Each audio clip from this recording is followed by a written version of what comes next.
My boss called a worker's death an accident. I blew the whistle, and it cost me everything. You don't realize how fragile a building site is until you work on one. From the street, it looks like organized chaos. Beams going up, cement trucks backing in, forklifts buzzing, men in bright vests shouting over drills and saws.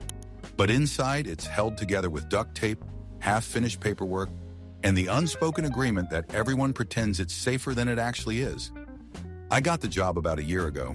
It wasn't glamorous. Laborer on a mid-sized construction crew in the Midwest. A good opportunity my uncle hooked me up with. I was 27, tired of bouncing between warehouse gigs, and the pay was better than anything I'd made before. I thought I was moving up in the world. The first week felt like a crash course in how not to die. Hard hat, steel-toe boots, high-vis vest. 3 points of contact on the ladder at all times, the safety trainer said, deadpan, like he was reciting commandments. We signed off on forms saying we'd been trained, understood the risks, knew the procedures. But within hours on site, I realized all those forms might as well have been confetti. The guys on the crew were seasoned. Most had been doing this for decades. Some were friendly, cracked jokes, showed me tricks. Others were the kind who made you nervous just by looking at you. The type who thought cutting corners was a badge of honor. Then there was Rick, our foreman. Rick was the kind of boss who wore mirrored sunglasses even indoors, always had a dip in his lip, and used the word liability like it was a curse. He had 2 moods, barking orders or bragging about how fast his crew could beat deadlines. He was obsessed with finishing jobs ahead of schedule. Time is money, he'd bark, and OSHA doesn't pay the bills. Everyone laughed when he said it, but I noticed how often scaffolding was assembled just a little too quickly, or how sometimes we skipped morning safety checks because we're already behind. It started with small things. One morning I was hauling materials up the scaffolding when I noticed a joint wasn't pinned properly. I pointed out to another guy, expecting concern. He just shrugged. Don't worry, it'll hold. Another day, a forklift operator clipped a stack of drywall and nearly crushed 2 guys. We laughed it off afterward, slapping each other on the back, pretending it wasn't terrifying. The thing about construction is, you get used to near-death moments. It becomes background noise. But deep down, I felt it. The luck wouldn't hold forever, and Rick didn't help. He pushed harder every week. We're not here to babysit, he'd say when someone hesitated about a risky lift. If you don't like it, there's 100 guys waiting to take your spot. That kind of talk shuts people up fast. Everyone had bills, families. No one wanted to be the guy who slowed the job down. By June, the project was hitting full stride. It was a mixed-use complex. Apartments on top, retail on the ground floor. The skeleton of steel beams and plywood rose higher every week. The summer heat baked the site until even drinking water felt like boiling soup. I remember standing on the 5th floor one afternoon, looking down at the site below. Cranes swinging, sparks flying, men hauling, shouting, sweating. It should have felt like progress. Instead, it felt like standing on a house of cards, and the cards were starting to wobble. Deadlines were everything. Rick drilled it into us daily. The investors want this done by November. No excuses. He'd pace around like a drill sergeant, daring anyone to argue. We were already behind, he said, so corners got cut sharper. Inspections were rushed, checklists skipped, gear reused long past when it should have been replaced. I tried to ignore it, told myself I was just paranoid, but I'd go home at night with my heart pounding, imagining what would happen if one beam slipped, one scaffold gave way, one crane malfunctioned. The math wasn't in our favor. I don't know how to explain it except this. You can feel when something bad is coming. It was in the way guys stopped joking as much, how even the veterans looked uneasy some days. It was in the silence after close calls when no one laughed anymore. And it was in my gut, that sick, heavy knot that told me we were one mistake away from disaster. I just didn't know how soon it would come. They say accidents happen fast. That's true. But what they don't tell you is that the lead-up lasts weeks, months even. It's every shortcut, every ignored warning, every time someone shrugs and says, it'll hold. It's a pressure cooker, and one day the lid blows. Our lid blew on a Thursday. Hot, humid, the kind of day where the air feels thick enough to choke you. We were rushing, always rushing. The scaffolding along the south wall had been extended another 2 stories the week before. and I'd noticed some of the joints didn't look right. One brace seemed loose. I mentioned it to Rick. He waved me off. It's fine. Quit nitpicking. We're behind. So I shut up, because that's what you do if you want to keep your job. We were unloading heavy steel beams, guiding them into place with the crane. A few guys were on the scaffolding, securing things. I was ground crew that day, sweating through my vest, neck craned upward as I helped guide the rig. The scaffolding shook. That wasn't unusual. It always shook, but this time it didn't settle. I remember the sound. A groan, low and metallic, like the whole structure was sighing under the weight. I looked up just as one of the braces snapped. It happened in slow motion and all at once. One side gave way, and the scaffolding leaned like a drunk, swaying dangerously. The men on it screamed, clinging to whatever they could grab. Another joint popped, loud as a gunshot. Then the whole section folded in on itself, crashing downward in a storm of metal and wood. Two guys rode it down. Another jumped, hitting the ground hard. A beam slipped from the crane's hook, slamming into the dirt inches from where I stood. The sound was indescribable. The clash of steel, the splintering of wood, the shouts of men, the sickening thud of bodies hitting ground. Dust filled the air, choking, blinding. For a moment, everything froze. Then chaos erupted. I stumbled forward, coughing, ears ringing. Someone yelled, "Man down!" I saw him, Jorge, one of the newer guys, pinned under a twisted section of scaffolding. His leg bent at an angle no leg should bend. He was screaming, clutching at the air. Another guy, Tony, lay on his back a few feet away, unmoving, blood pooling from his head. The crew swarmed, lifting beams, pulling people free, shouting for help. My hands shook as I grabbed at twisted metal, trying to move it off Jorge. He howled, eyes wide with terror. "Don't move him!" someone shouted. But what else could we do? The weight was crushing him. The site descended into madness. Radios crackling, men shouting for medics, the foreman barking orders. Sirens wailed in the distance as someone finally called 911. Through it all, Rick's voice cut like a whip. "Get this cleaned up. Get the site secured. Nobody talks, you hear me? Nobody says a damn thing until I say so." Even with men bleeding on the ground, he was already thinking about liability, already thinking about the story he'd spin. I stared at him, disbelief mixing with rage, but no one argued. Not yet. Not when adrenaline and fear had us by the throat. The paramedics arrived fast, swarming the site, loading Jorge and Tony onto stretchers. Jorge was conscious, screaming for his wife, begging someone to make it stop. Tony never woke up. They worked on him there, pounding his chest, pumping air into his lungs, but I could see it in their faces. By the time they loaded him into the ambulance, the silence said everything. A man had died, and it wasn't an accident, it was an inevitability. When the sirens faded, we stood in the wreckage, covered in dust and sweat and fear. No one spoke. The scaffolding lay twisted, a broken skeleton, tools scattered, helmets dented. A shoe lay alone in the dirt. I felt hollow, numb. The adrenaline drained out, leaving only dread. That's when Rick gathered us up. "Listen up," he barked, voice hard. "This was a tragedy, but it was an accident. That's the story. You hear me? Equipment failed, nothing more. Nobody saw anything. Nobody says anything. OSHA comes sniffing, you keep your mouths shut. This doesn't shut us down. We keep moving. Got it?" We stared at him. Some nodded, some looked away. My stomach churned, because I knew, we all knew, it wasn't equipment failure. It was negligence. His negligence. Our silence. But no one spoke up. Not yet. We just picked up the pieces. I went home with dust still in my lungs, hands still shaking. I scrubbed myself raw in the shower but couldn't wash off the image of Jorge's twisted leg, Tony's lifeless eyes. Sleep didn't come. Just the memory of metal groaning, of Rick barking, of silence when there should have been outrage, and the sick, gnawing realization it wasn't over. The accident was just the beginning. The real nightmare was what came after. The Monday after the accident, the site looked normal from the outside. Guys in vests, trucks coming and going, the hum of progress. But inside, it felt like a crime scene scrubbed clean.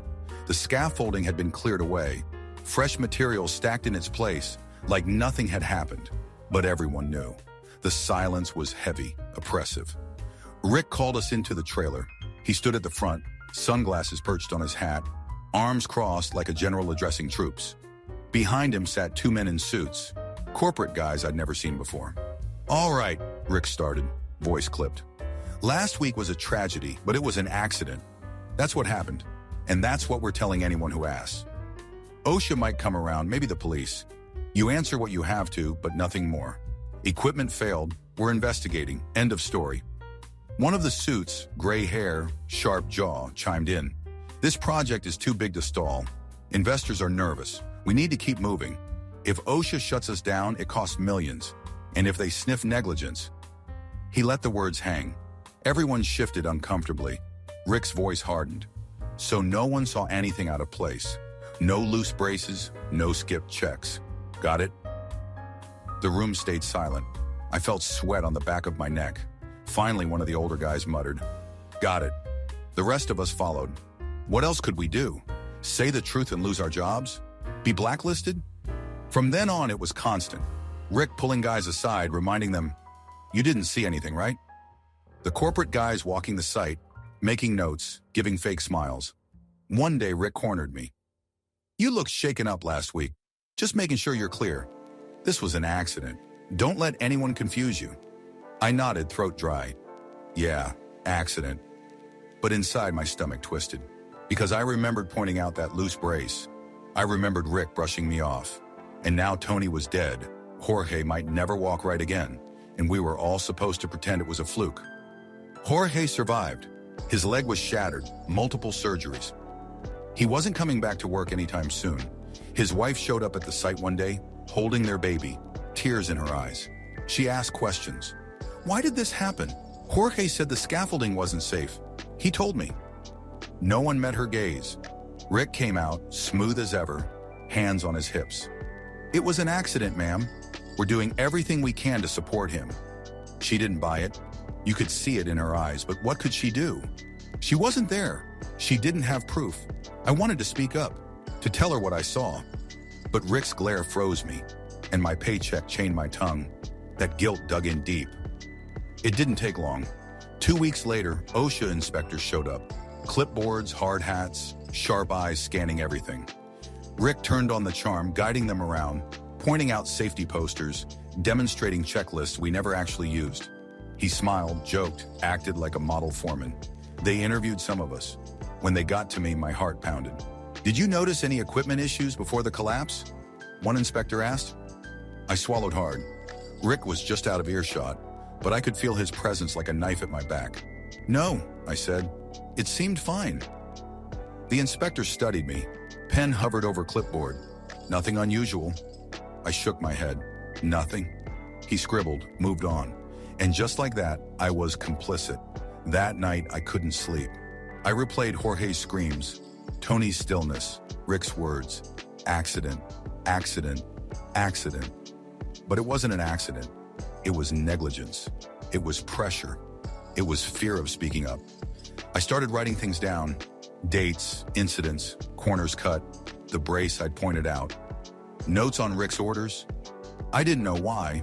Maybe for my sanity. Maybe in case I finally snapped. But every time I wrote, I felt the weight heavier. Like each note tied me further to the truth I wasn't brave enough to say aloud. Others were breaking too. One guy, Mike, muttered during lunch, "We should have shut it down that day." We all knew.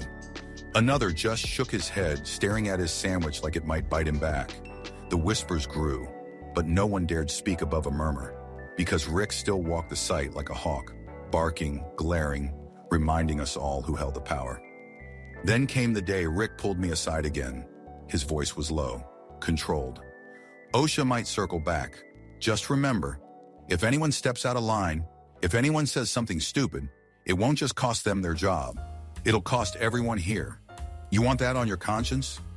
I froze. He leaned in, his breath hot with chew and coffee. "Keep your mouth shut. That's how you protect your crew." I nodded, barely able to breathe. But inside something cracked, because it wasn't about protecting the crew. It was about protecting him, protecting the company. And it was only a matter of time before one of us broke. The worst part? The nightmares. I'd jolt awake hearing metal groan, seeing Tony fall again and again. I'd dream of Jorge screaming while Rick laughed, calling it an accident. I'd wake up drenched in sweat, hands clenched, heart pounding, and then I'd drag myself back to that site, put on the vest, and keep pretending. Because that's what the cover-up does. It doesn't just bury the truth, it buries you. Silence buys you time, but it doesn't erase the truth. And the truth has a way of clawing through, even when everyone's trying to bury it under cement and paperwork. The weeks after the accident, and I hated myself for calling it that, were like living under a slow-moving avalanche. Everything looked calm, but I knew the snow was shifting, building, ready to bury us alive. Word spread about Jorge's condition. Multiple surgeries, pins in his leg, months of rehab ahead.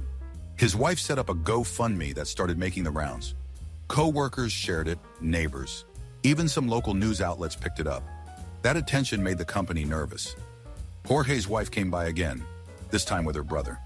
They showed up right outside the gates holding a sign, "Negligence isn't an accident." Rick's face turned red when he saw them. He barked at us not to engage and had security escort them off the property. But the damage was done. Cameras caught it. Someone posted a photo online. Comments started piling up. Another shady construction company trying to cover their tracks. That night, I couldn't stop thinking about her standing there, eyes wet but fierce, begging someone to admit the truth. I'd looked away, just like everyone else. It didn't take long for OSHA to circle back. They always do when someone dies on site. This time, they came in larger numbers, more serious, sharper questions. They weren't just checking forms. They were interviewing everyone, pulling records, measuring scaffolding. I sat in the trailer across from a man with tired eyes and a calm voice.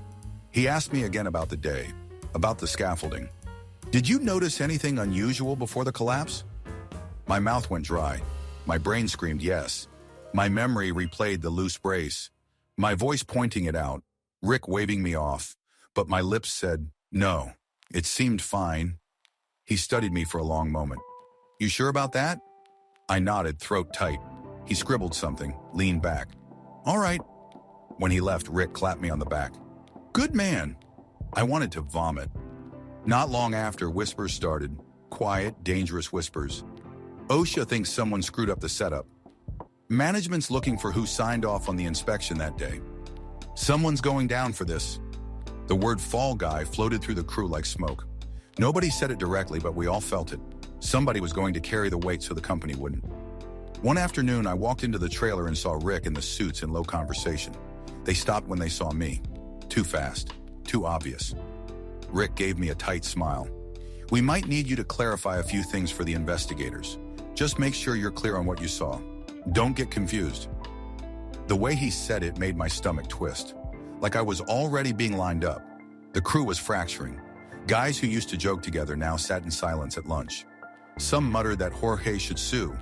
Others muttered that if he did, we were all screwed. Mike, the one who'd whispered before, pulled me aside. "They're gonna pick someone. That's how it goes. Just be careful." I asked him what he meant. He shrugged, eyes darting. "You're new. You don't have seniority. You don't have pull. Makes you an easy target." I didn't sleep that night. I kept hearing those words. Easy target. It almost happened again. That's what pushed me closer to the edge. We were lifting a massive HVAC unit onto the roof. The crane operator misjudged. The straps slipped, and the whole thing swung wild. It slammed into the side of the frame, missing 2 guys by inches. Everyone froze. The site went dead quiet. You could hear the steel creak, see the fear in their eyes. Rick shouted, cursed, waved his arms, told everyone to get back to work, like it was just another hiccup. But I saw the looks on my coworkers' faces. They knew. We were living on borrowed time. A week later, corporate held a safety meeting. They brought coffee, donuts, pamphlets about company values.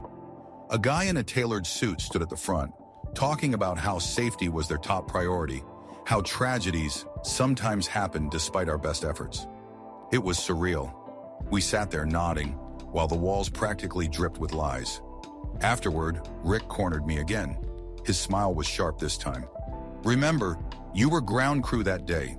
You didn't see anything wrong, right?" It wasn't a question. I nodded, pulse racing. But something inside me shifted. For weeks, I'd been trying to survive by staying quiet. But the longer I stayed quiet, the more it felt like they were grooming me to take the fall. And maybe they already had my name written down. That night, I sat at my kitchen table, staring at the notes I'd been keeping. Dates, warnings, skip checks, proof if anyone cared. My hands shook as I flipped through them, because I realized two things at once. One, if I kept silent, Jorge's family would never get justice. Tony's family would never know the truth, and it would happen again to someone else. Two, if I spoke up, I'd lose everything. My job, maybe my career, maybe worse. I poured a whiskey, tried to drown the thought, but it wouldn't go, because silence wasn't protecting me anymore. It was painting a target on my back. The next morning, I walked onto the site and looked around.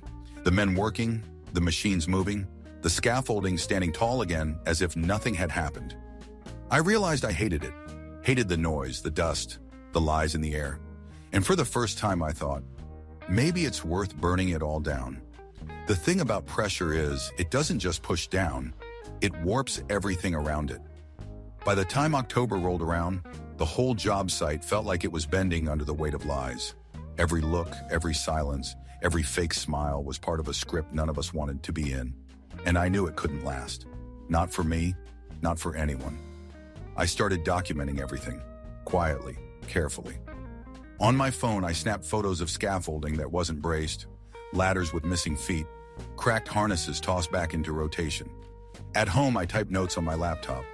Dates, times, details of Rick's orders, things I overheard. I kept a separate flash drive hidden in my toolbox just in case. Every entry felt like both a relief and a weight, like I was digging my own grave, but also building an escape route. Sometimes I stared at the pile and thought, this is enough to sink them. Other times I thought, this is enough to sink me. The paranoia crept in next. I started noticing Rick watching me longer during meetings, his sunglasses reflecting me back at myself. Sometimes I caught coworkers glancing at me, then away, whispers I couldn't quite catch. One evening, I walked out to my car and found a note tucked under the wiper. Just one word, careful. I never found out who left it. That night, I barely slept. Every creak of the house made me jump. It got lonelier too. The crew pulled back. Guys I used to eat lunch with started avoiding me. Conversations hushed when I walked up. I don't know if it was guilt, fear, or if they suspected I was keeping records. Only Mike still talked to me, but even he looked nervous every time. They'll crush you if you go against them, he muttered one afternoon, voice low. This isn't just Rick, it's the whole damn company. I asked him what he'd do. He shook his head. Feed my kids, that's all I care about. I couldn't blame him, but I also couldn't stomach it anymore. Then came Jorge's wife again. She caught me outside the site, cornered me in the parking lot. Her eyes were red but blazing. My husband will never walk the same, she said. And they're lying. I know they're lying. Somebody has to tell the truth. I stood there, words choking in my throat. I wanted to tell her everything. I wanted to hand her the flash drive right there. But fear clamped my mouth shut. I just muttered, I'm sorry, and walked away. Her face haunted me for days. Another near disaster pushed me closer to the edge. We were setting roof trusses. Someone had skipped a pin, and the whole structure shifted, groaning under weight. For a terrifying moment, I thought it was going to collapse like the scaffolding had. Men scrambled off, shouting. Rick barked orders, cursing everyone. Somehow it held, but it shouldn't have. That night, I sat in my truck in the dark, staring at the empty site. My hands shook. I realized I was waiting for the next body to hit the ground, waiting for another family to bury someone. And I couldn't live like that. It wasn't one big moment. It was 1,000 little ones piling on until my chest felt ready to crack. The lies, the looks, Jorge's screams, Tony's silence. I sat at my kitchen table one Friday night, staring at the flash drive, whiskey in one hand, thumb drive in the other. And I knew, if I stayed quiet, I'd lose myself. If I spoke up, I'd lose everything else. But one way or another, something had to give. The following Monday, instead of heading straight to the site, I drove to a quiet parking lot with Wi-Fi and emailed OSHA from a burner Gmail account. Attached photos, attached notes, no name, no details about me, just evidence. Just truth. My finger hovered before I hit send, heart pounding, stomach sick. Then I clicked, and in that moment, I knew there was no going back. The days that followed were torture. I jumped at every phone call, every email. OSHA didn't respond right away. On site, things carried on as if nothing had changed. Rick kept strutting, the suits kept smiling, the lies kept stacking. But under it all, I knew the clock was ticking, and I was the one who set it in motion. Hitting send should have felt like relief, like a weight lifted. Instead, it was like swallowing glass. I went to work every day with my heart pounding, half expecting Rick to pull me aside, shove me against a wall, and hiss that he knew it was me. But for a few days, nothing happened. Just the usual grind of steel, sweat, and lies. And then OSHA came back. This time it wasn't two inspectors with clipboards, it was a full team. Hard hats, cameras, measuring tapes, questions flying fast and sharp. They weren't smiling, they weren't being handled. Rick tried to put on his usual show, barking orders, pretending everything was fine. But I saw his hands tremble when they asked for inspection records. I saw the sweat bead on the suits' foreheads when OSHA started pulling random guys aside for private interviews. The site went tense. We all knew someone had lit the fuse. It didn't take long before paranoia spread. Whispers in the break area, eyes lingering on me longer than before. Somebody talked. Who was it? Bet it was the new guy. I pretended not to hear, ate my sandwich in silence while my hands shook. That afternoon, Rick cornered me near the trailer. His voice was low, dangerous. You hear anything about someone running their mouth? I swallowed hard. No. His eyes narrowed. If I find out who it is, they'll regret it. I nodded, tried to look dumb, but inside, fear clawed at me. Over the next week, OSHA tore the place apart. They found everything. Missing safety pins, forged checklists, broken gear still in use. They interviewed Jorge's wife. They asked about Tony's death in detail, and little by little, the accident story collapsed. The crew cracked too. Some guys folded under questioning, admitting corners had been cut, admitting inspections were rushed, admitting Rick pressured us to move faster. The cracks became a chasm. The company couldn't patch it anymore. Corporate tried damage control. Press releases calling it a tragic but isolated incident. Promises of renewed commitment to safety. Meetings with donuts and speeches about team unity. But no one bought it anymore. Not after OSHA handed out stop work orders. Not after the fines started piling up. Not after word spread that the DA was sniffing around for possible criminal negligence charges.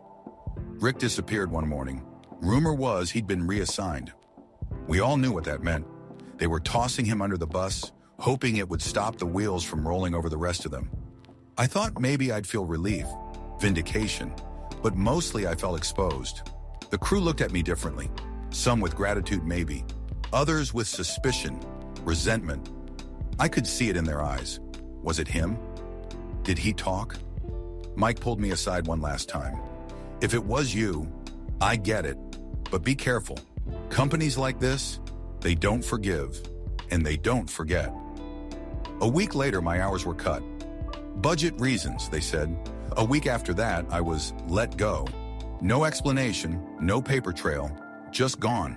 I wasn't surprised. I'd known it was coming. Losing the job hurt. Not just the paycheck, though that was brutal, but the sense of betrayal. I'd given everything to that site, busted my back, swallowed my pride, kept my mouth shut until I couldn't anymore. And the second I stepped out of line, I was disposable. I spent weeks jobless, bills stacking, drinking too much, staring at the flash drive that had started it all. But then I saw a headline. Construction company faces $2 million in fines after OSHA investigation. And beneath it, families demand justice for worker's death. Jorge's wife was quoted, thanking whoever came forward for telling the truth. I sat there staring at the screen, tears in my eyes. For the first time in months, I felt something like peace. Here's the thing no one tells you about whistleblowing. It doesn't feel heroic. It feels like ripping yourself open. It feels like losing friends, losing security, losing your place. But it also feels like finally being able to breathe. Tony didn't get to go home that day. Jorge will never walk the same. Their families deserved more than a lie stamped accident and filed away. I paid a price. I lost my job. Maybe I'll never work in construction again. Maybe I'll always wonder if Rick or the company will come after me somehow. But I can live with that. because I couldn't live with silence anymore. And when I close my eyes now, I still hear metal groaning. I still see the collapse, but I also hear Jorge's wife's voice, steady, defiant. Negligence isn't an accident, and I know at least that someone finally listened.